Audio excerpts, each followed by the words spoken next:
Let's explore the process of creating a luscious cinnamon coffee cake, focusing on each intricate step and essential ingredient.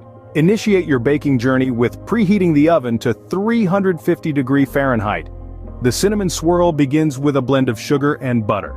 The cake batter is a mixture of softened butter, sugar, and eggs with a splash of vanilla extract for a smooth, flavorful mix. The dry ingredients, flour, baking powder, baking soda, and salt, enhance the creamy consistency. Now it's time to assemble. Grease a pan, pour half your batter, sprinkle the cinnamon mix and add the remaining batter. Swirl gently for a marbled effect and bake for 35–40 minutes. Allow it to cool before serving.